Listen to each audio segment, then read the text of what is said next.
Hello everybody, my name is Joe Carter, and today I'm going to be making an introductory video for my new game called The Great War Short Bomber. And this is a World War I bomber game, obviously, and it is a print and play game that will be available soon on Wargame Vault. And there will be two more add-on expansions later, which will include the Handley Page 0400 British bomber and also the Gotha G5 German bomber. So I'm going to go ahead and get started first by explaining some of the basics. The game simulates a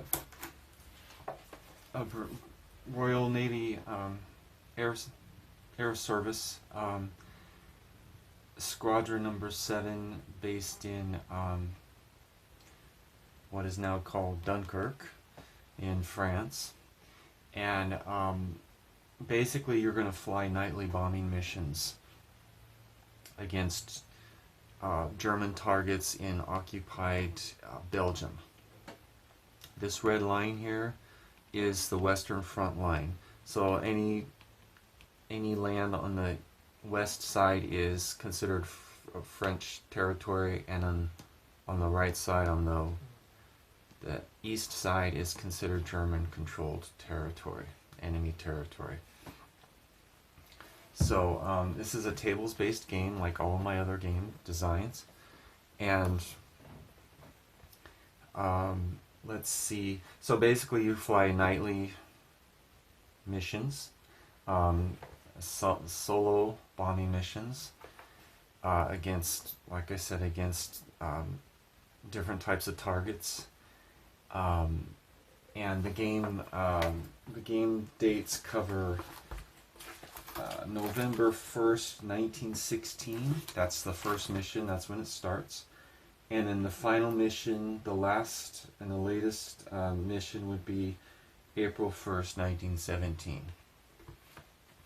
So I did a lot of historical research, and then the target types and the target cities are all targets that and target types and locations that actually historically happened. They actually bombed and attacked. So let's see. I'm going to go ahead and explain the components first. Okay, I'll start up on the top left side. Here we have the combat mat, and then this is the silhouette of the short bomber. It's a single engine British night bomber. And here we have the primary target. Basically, each mission you're going to be assigned a primary target. And for example, let me show you the tables book. You're going to roll each nightly mission. And these are the cities or locations. And then you're going to roll for the different target types for the primary target. Okay. And WFL means Western Front Line, so you'll also be assigned with attacking the Western Front Line zones. And depending on the target city, you will have, or location, you will have certain types of primary targets. So here we have some of the primary targets. We have troop concentrations here. And you'll notice I did sepia toning for all the many of the counters, which I thought looked very nice. This is a rail bridge primary target. We have the ship docks. And for example, let's see some other ones. We have rail yard, ammo dump, bunker. The ammo dump and bunkers will only be assigned on the Western Front Line to attack. And then, so what you do is you're going to take off from your base your bomber aerodrome, actually. And this is the short counter, if you can see that. And you're going to go through each zone. Each box is considered one zone. You can travel maximum one zone per turn, game turn. And then this is like the primary target marker. And we have the grids here. They're like A, B, C, D, E, F, G through J. And then we have 1, 2, 3, 4, 5, 6, 7, 8 through 14. So you're going to be assigned the grid number for the primary target location, each mission. And so once you're going to fly towards a primary target, you're going to have to locate it, and then you're going to drop bombs on it. Try to. And after that, you can do attacks on targets of opportunity. Now, targets of opportunity are secondary targets in the same location as the primary target, the general location. So for example, let me show you some of the... Now these secondary targets are going to depend on the primary target type. They're not all going to be present if it's a certain type. Only certain secondary targets can show up.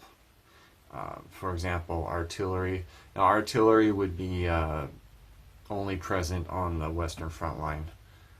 Okay, and then we have, for example, a wagon. Okay, wagons can be in many different types of primary targets. And we have Gotha.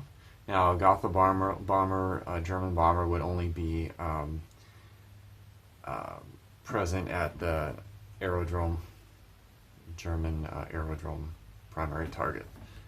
Okay, and then we have a truck, old truck, and then, for example, like docks, you're going to have one type of target, secondary target. It might be a tugboat.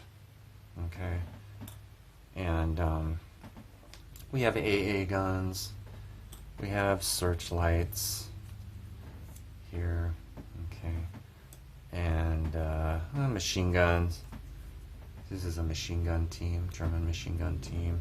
And like, for example, if you're going to attack a rail yard, primary target,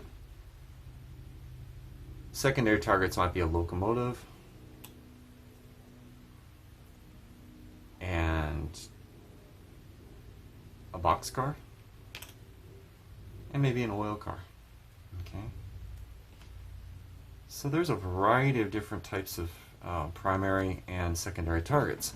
So each mission will be different. Okay, so basically you're going to roll the primary target before you take off, and then after you attack the primary target, then you're going to roll for possible targets of opportunity. But you won't know any targets of opportunity until after you bomb the primary target. Okay. So here we have the targets of opportunity, hit points, victory points. So each, for example, the AA gun has 4 hit points, and then if you destroy it, you get 8 victory points. So what you're going to do is you're going to mark off, these are the damage boxes for each one. And then these, if you haven't noticed already, these are, all these A4 mats are in hard clear holders. So I can use a dry erase marker, whiteboard marker, to just mark off the damage, and I can reuse it over and over again. So let's see. Okay, down here we have this is the game map, the strategic map, if you want to call it that. And like I said, you have the bomber aerodrome base, your base. And then these are the grid numbers. This is France, Belgium. This red line is the Western Front Line zone, and we have French territory and German territory in Belgium. Okay, and you're going to move each zone maximum 1 per turn. So let's see. And then here we have the zone tracker, which we have the little counters that you can move back and forth for each zone. Instead of using paper each time, I tried to cut down on how much paper players have to use because it can get expensive. And we have moon phase. I only did new and full because I didn't want to do like each phase. There would be too many die roll modifiers, and so I just did new and full. And if it's neither, then you're gonna just put the counter, the extra counter, up here, away from the boxes. And then we have weather, good, poor, bad, and altitude, low, medium, high. This is abstract. You can use your imagination. How low is low? Probably below 500 feet for strafing. And flak level, none, light, medium, heavy. And then here we have the bomber petrol boxes. Each mission, you're going to be assigned allotted a certain amount of fuel boxes. The closer you are, the shorter distance you have to fly, then the less fuel you're going to be given. And of course, probably more bombs are going to be loaded up on the bomber. So, and you're going to basically move the fuel boxes each zone. Here we have the fuel burn numbers, and the amounts are also in the tables book. So, and then here finally we have this is the crewman placement mat for the bomber. We have the bombs counter here. When you drop the bombs, it's going to say bombs released. That way you know you're not carrying bombs anymore. And here we have the pilot counter. And I added sepia to these original World War I RAF crewmen photos. And then here we have the observer. So this short bomber only has 2 crew members. Okay, he's the gunner also.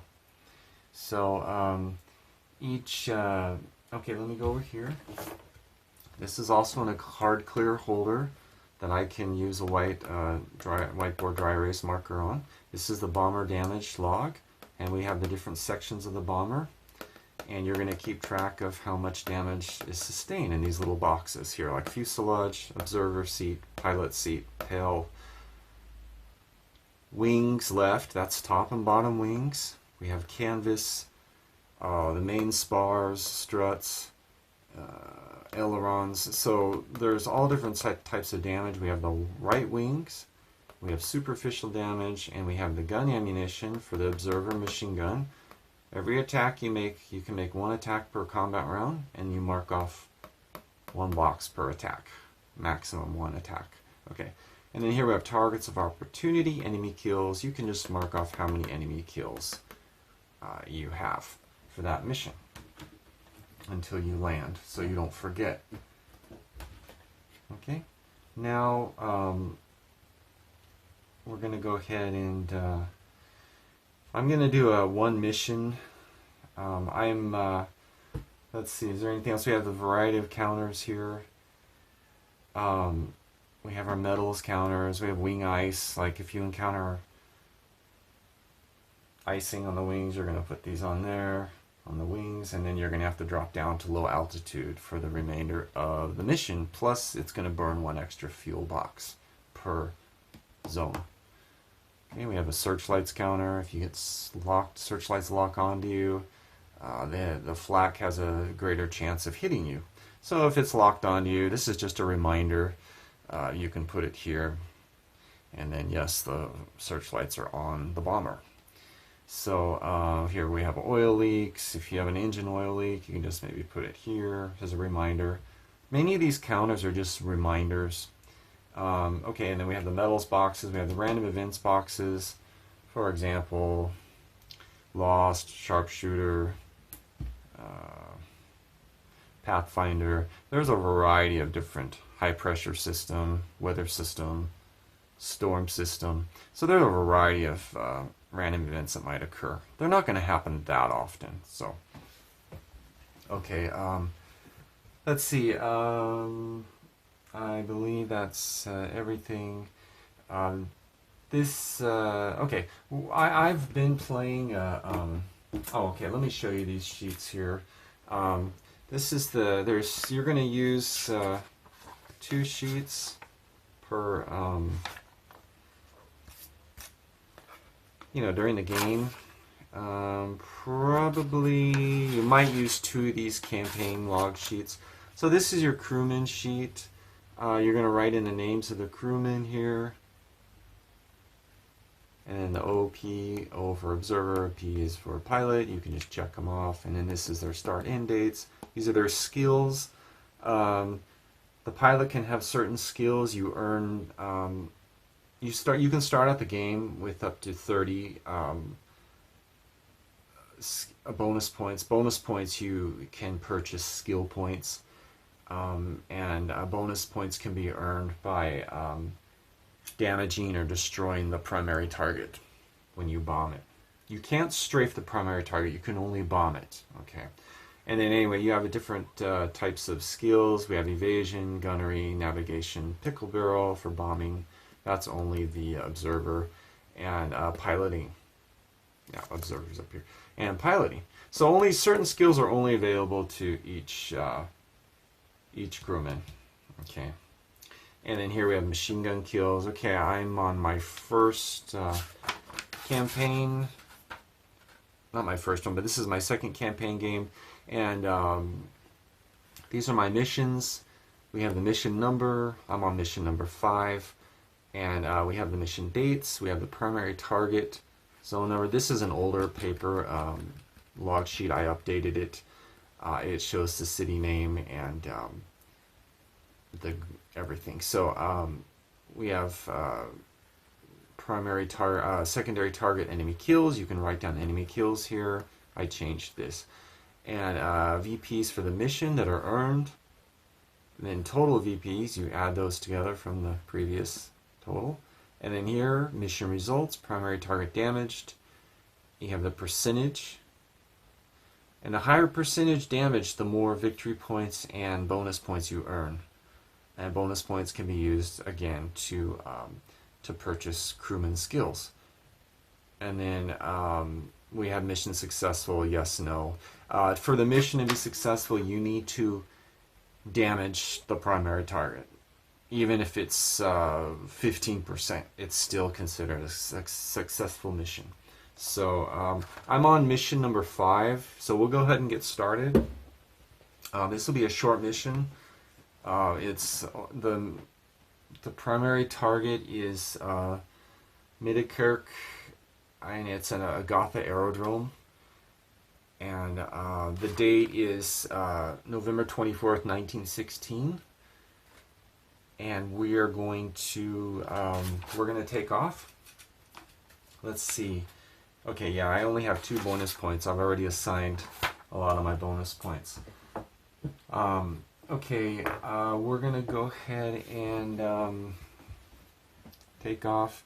So we're going to, as I've mentioned in my other videos, my game designs are tables based, and you follow the tables through alphabetical numerical order, and the notes tell you where to go next.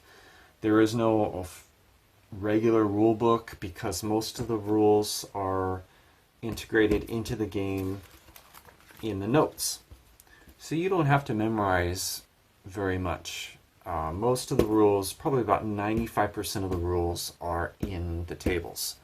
So it's a quite detailed game, but you don't have to memorize very much, which is nice. So if you put the game away for 6 months, and you can just pick it up again later and play. And if you forget anything, the rules are right in front of you each time.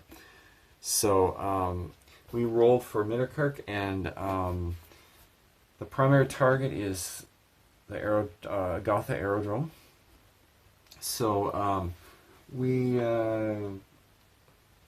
going to go ahead and we rolled for Middelkerk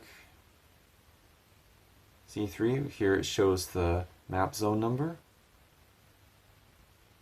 And then the petrol allotment. We were given 10 fuel boxes because it's such a short distance. Okay. So let's and then there's about almost a 50% chance, a 47% chance that there's no mission every night due to bad weather or whatever. So you're not going to have a mission every night. Okay, I didn't think that was very realistic, so I gave it a lower chance. And we have the moon dates, new moon, full moon dates. These are the historical dates, 1916, 1917. So let's see, this mission is the 24th, so the next night it's going to be a new moon.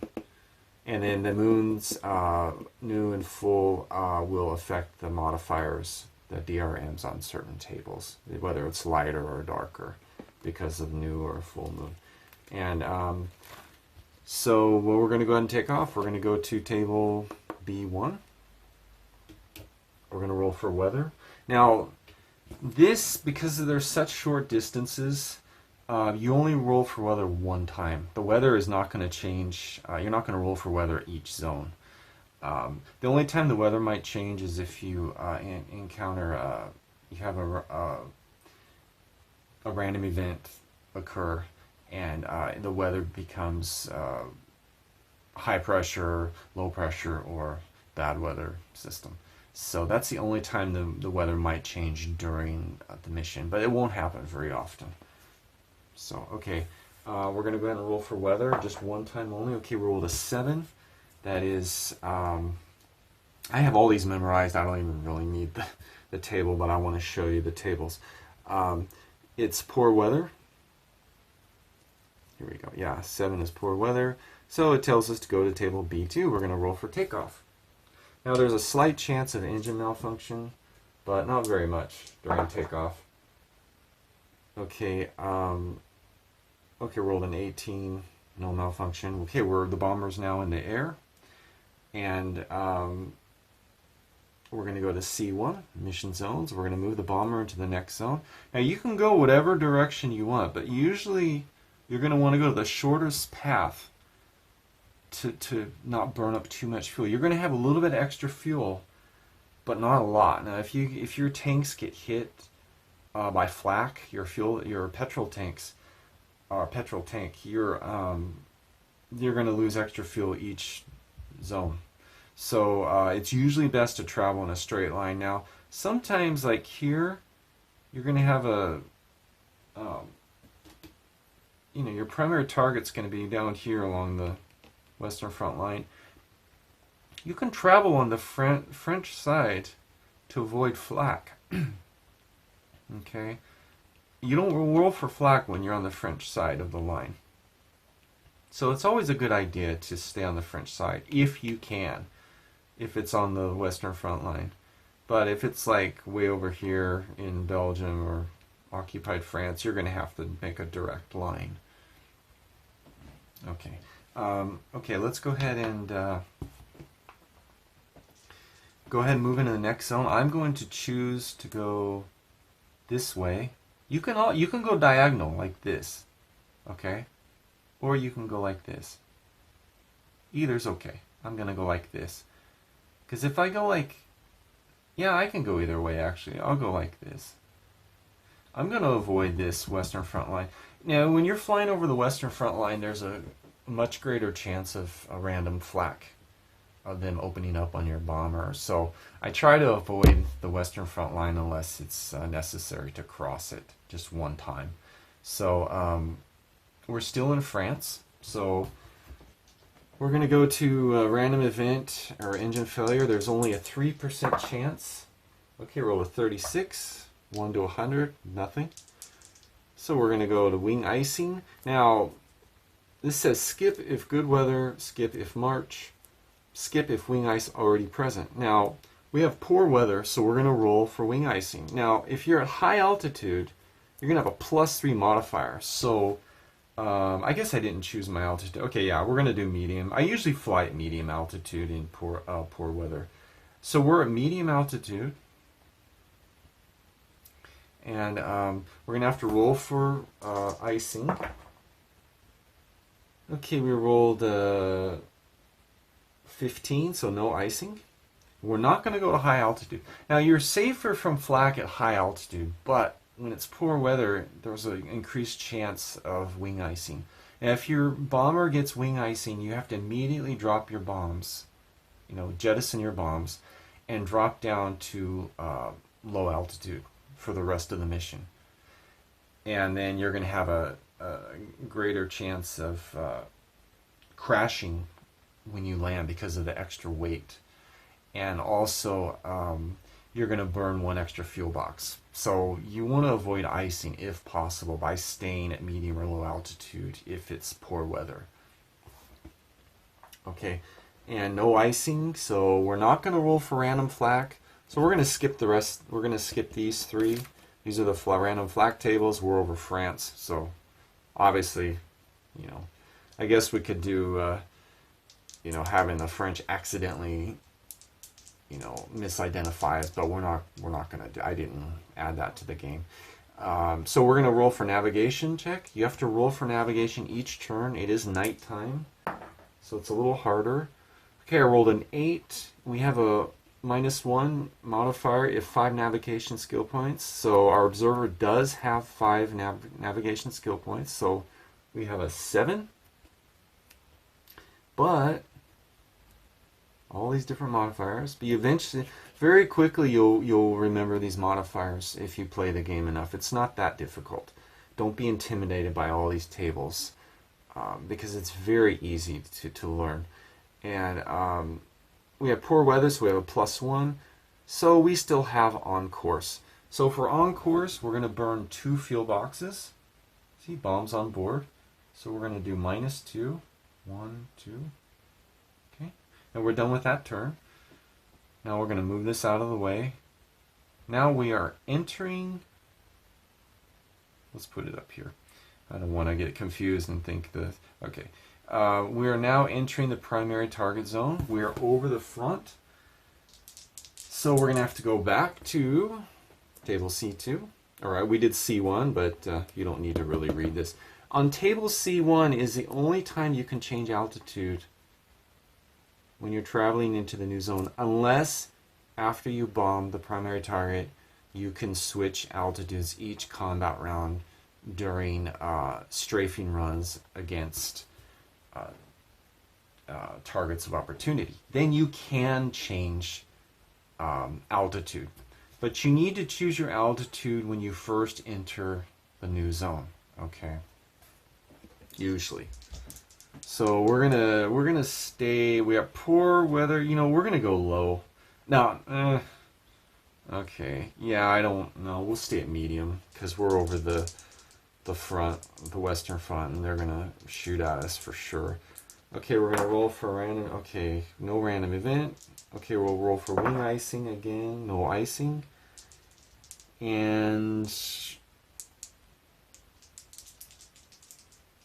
yeah, random flak. We have to roll for random flak. 1d10 here. Okay, we rolled a 9 and -2 for poor weather. We got a 7, but we're in the primary target zone, so we have an 8. And oh no, a +4 if the western line zone. Okay, so we have heavy flak.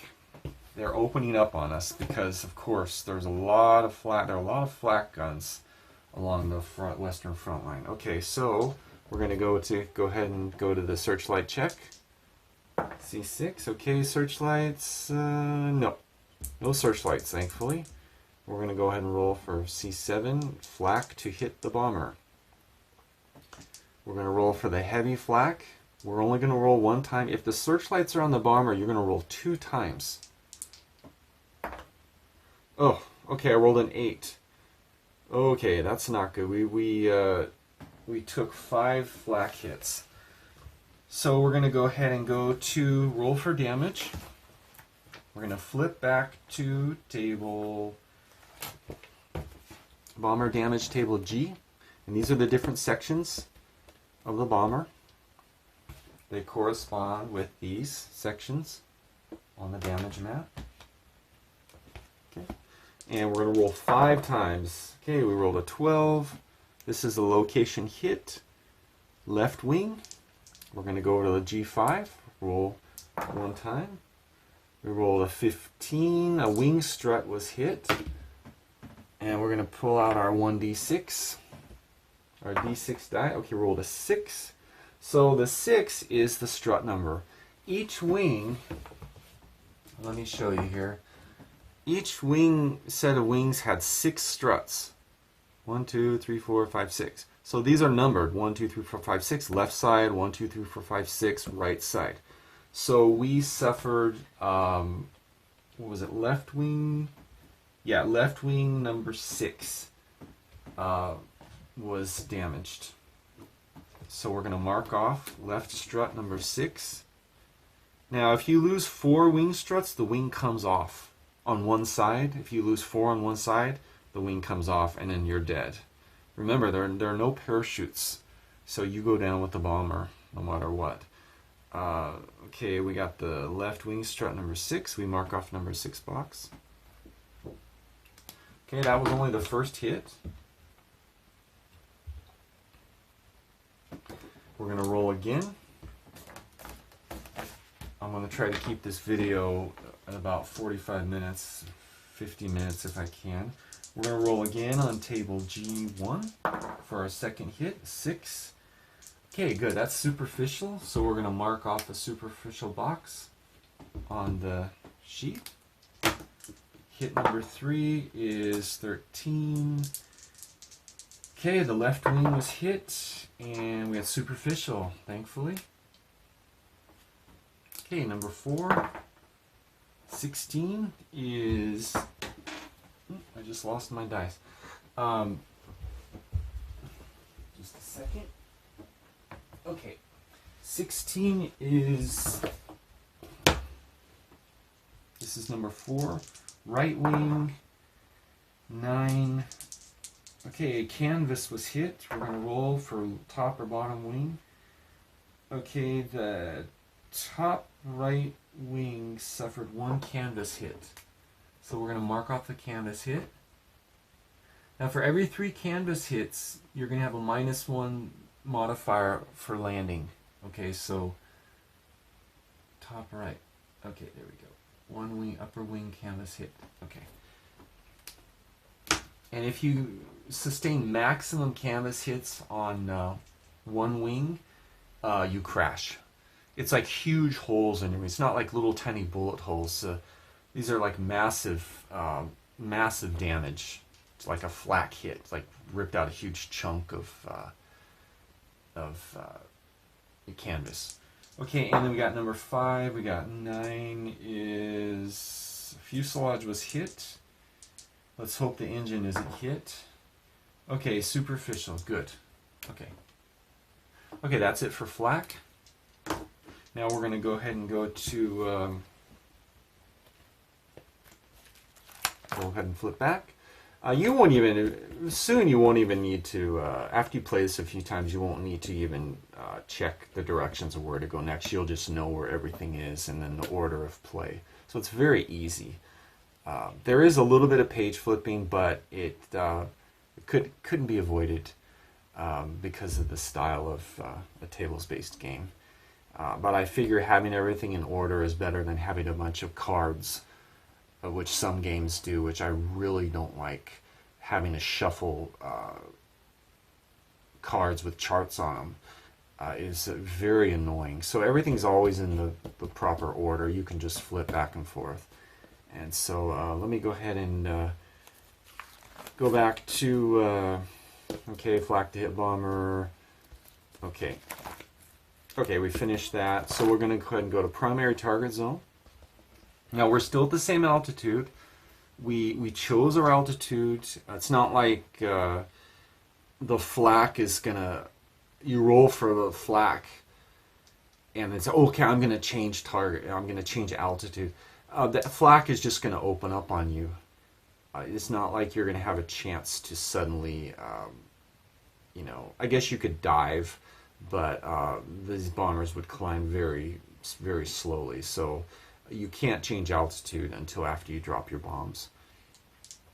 If you're going to do, you know, a secondary target, you know, targets of opportunity attacks. So we're going to go ahead and roll for, we got to see if we can locate Okay, we rolled a 7, and we have a +1 for navigation skill points, so that's an 8. Poor weather is a -1. So yeah, we located the primary target, which is good. Sometimes you can't locate it, but you can keep trying over and over again if you can't locate it. And because of the short, you're just in the same location. You're not going to burn extra petrol, but you will have to roll for,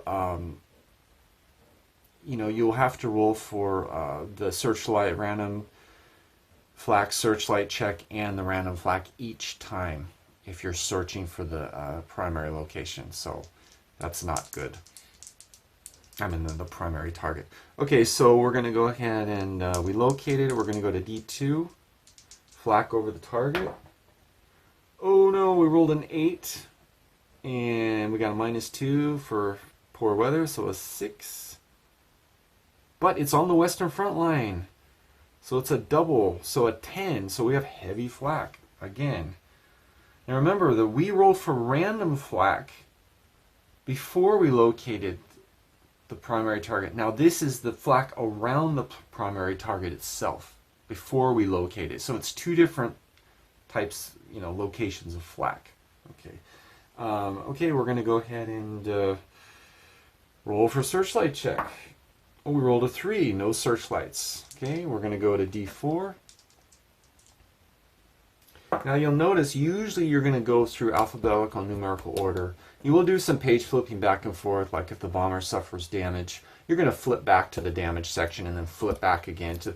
But you're going to usually follow things in the logical order. So okay, we're going to go ahead and roll for our flak to hit the bomber. We rolled a 5. Okay, we took 2 flak hits because it's heavy flak. If we're at low altitude, you have a +2 modifier, and if we're at high altitude, we have a -2. But I don't want to do high altitude because it's more difficult to hit the primary target with bombs. So we suffered 2 flak hits, so we're going to flip back again to bomber damage to table G.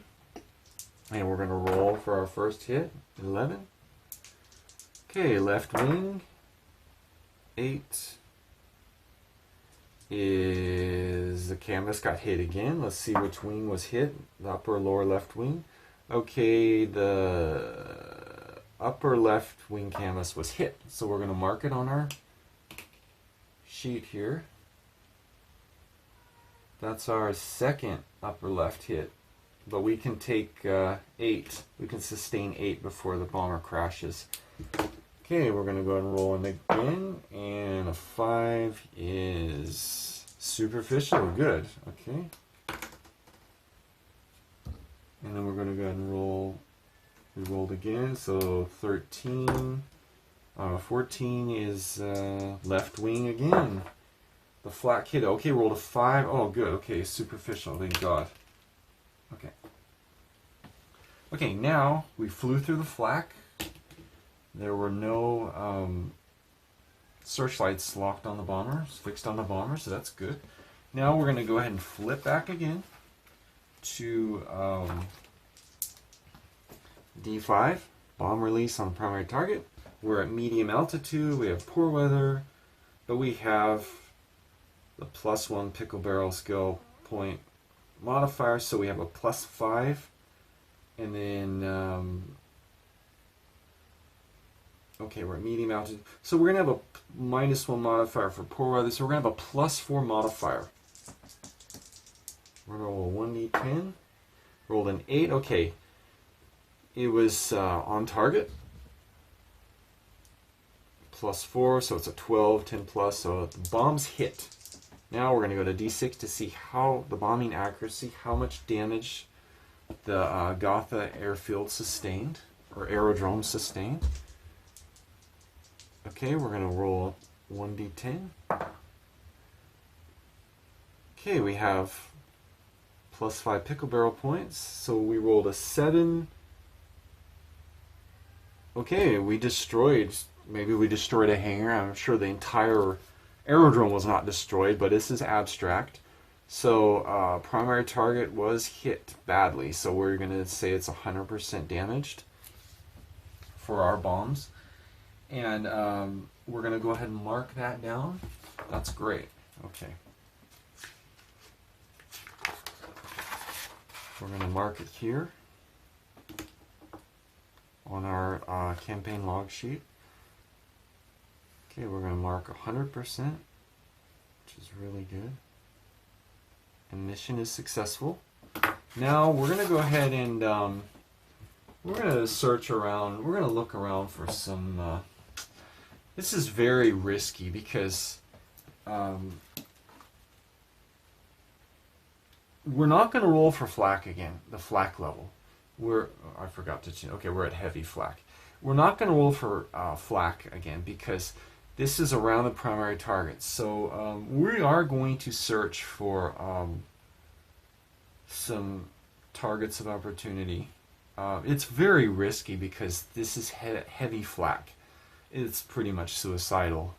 But maybe we can survive one strafing run at medium altitude. I'm not going to go low. It's too risky with heavy flak. Remember, these bombers flew very slowly, so they're easy targets. Okay, we're going to go ahead and go to E1 for a target list. So this is a Gotha aerodrome. So these are the possible targets of opportunity: AA gun, Gotha, searchlight, truck, Gotha, wagon, AA gun, Gotha, no target, no target. Okay, so we're going to roll 3 times. Only once you roll 3 times.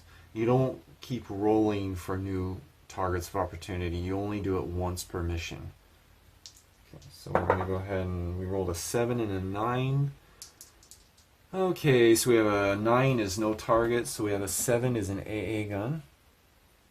Now, the number of AA guns you roll has no effect on how much flak shoots at you. If you destroy an AA gun, it's still heavy flak. That doesn't matter. It's not going to affect that. Okay, we'll roll one more time. That's number 3 and another AA gun. So we have 2 AA guns. We're going to put these here. These are our AA guns. I don't know if you can see that. These are actually fairly thin. This is photo paper, and I pasted it on cardstock, and I cut them out. And they work pretty well. I tried to get me some 1-inch blank markers from Decision Games, but they're very expensive shipping now. So it's like $50 shipping for like $15 sheet of blank counters. It's insane. So I made my own. Okay, now we're going to go ahead and go to, okay, I'm almost an hour in, so we're going to finish this up. Now we can do altitude change. See, it tells you when you can change altitude. If it doesn't say altitude change, you can't change altitude. You need to try to follow the game rules. It will tell you when you can and cannot, or when you can change altitude. You can't change altitude whenever you want on any table. It doesn't work that way because things are happening very quickly. Like I said, this is abstract, but the combat happens very quickly. Okay, we're going to go ahead and roll for, we're going to stay at medium altitude because it's heavy flak. We do not roll for flak level again. It stays heavy during all of the strafing runs. Okay, we rolled a 9, and we have poor weather is a 7. Heavy flak is an 8. Thankfully, the searchlights did not spot our bomber. Let's go to E3 next. We still have heavy flak. Okay, I rolled a 3. Thankfully, no flak this time. We're not at low altitude. No flak hit us. We are going to strafe, and it doesn't matter. These are both AA guns, so I'm going to choose this one. Get my die there. Okay, now we're going to roll 2d10. And I have, do I have gunnery skill points? I have 4 gunnery skill points. So I get a +4, -1, so I get a +3, Yeah, we get a +3 modifier. Ooh. 15 plus 3 is an 18. 2 damage points. So let's check. How many damage points does an AA gun have? 4. So we hit him twice. Boom, boom. Okay. So after 4, he's destroyed, and then we will earn 8 victory points. You do not earn bonus points for destroying targets of opportunity. Only for bombing the primary target do you earn bonus points. Okay, he wasn't destroyed. Do I take a risk and make another pass? Yes, we're going to take a risk. Okay, I'm going to do something crazy. I don't recommend doing this at all. But we go back to table E2. I'm going to drop down to low altitude. Like I said, this is suicidal, especially if there's heavy flak. But I'm just trying to demonstrate what could happen to you if you do this. So we're going to roll for searchlights. Okay, roll a 3, 2, 1. Actually, no searchlights, so it was lucky. Low die roll. Okay, we go to E3. I'm not going to show you the tables anymore. Okay. Rolled a 7. Okay, we got 4 flak hits.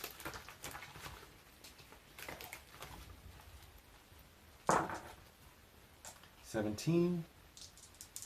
Okay, we got the right wing. 19. Aileron. The right aileron was hit. We mark it off. Okay, we roll again. 8. Fuselage was hit. Superficial. And then one last hit. Oh, actually, that's 4. Okay. 10. Fuselage hit again. Let's hope the engine isn't hit. Superficial, good. The engine is on the fuselage tables, so pray you don't lose your engine because you're going down if it catches fire or fails. Okay, let's roll again. And 15 is right wing. 13 is a main spar. We're going to roll a 1d10. 6, lower. Okay, upper right main spar was hit. The right wing. So we're going to mark that off. Upper right. Okay. Okay, we survived the flak. And we're going to attack one more time. We're going to attack the same gun.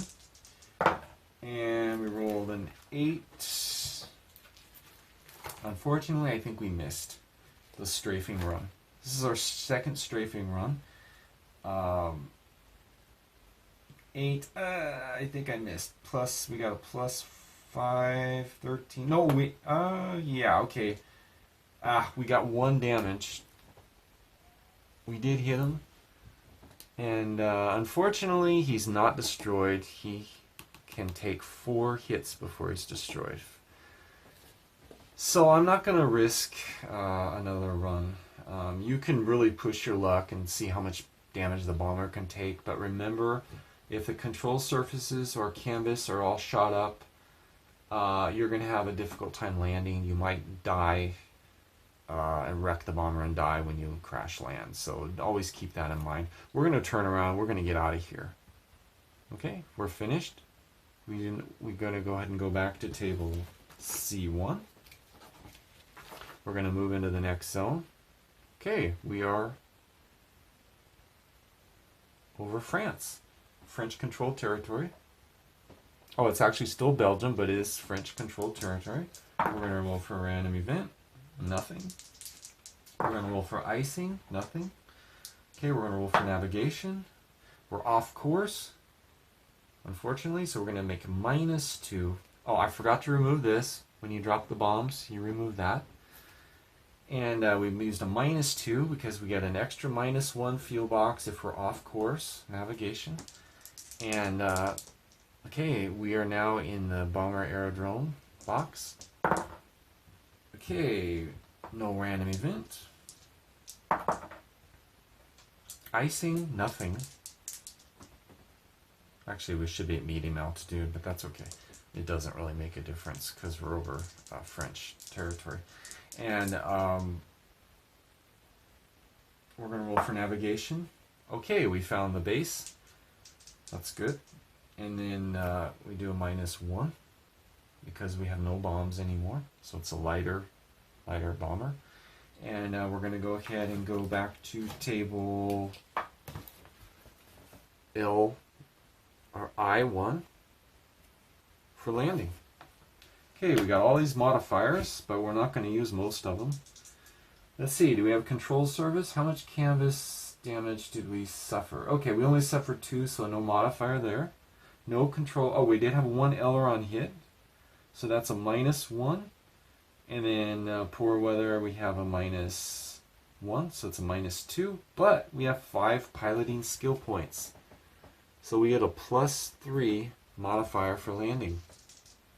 Let's hope we don't wreck the bomber. 5, 6, 7, 8. Oh, we damaged the bomber. We landed okay, but we have to roll 3 times on table G1. That's the same bomber damage tables for flak.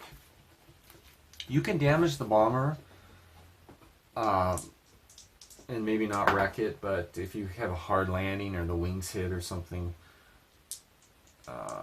7 observer seat. Oh no, let's hope our observer wasn't injured during the crash landing.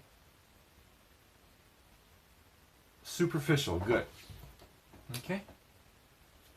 We'll roll 2 more times for damage, possible damage. 8.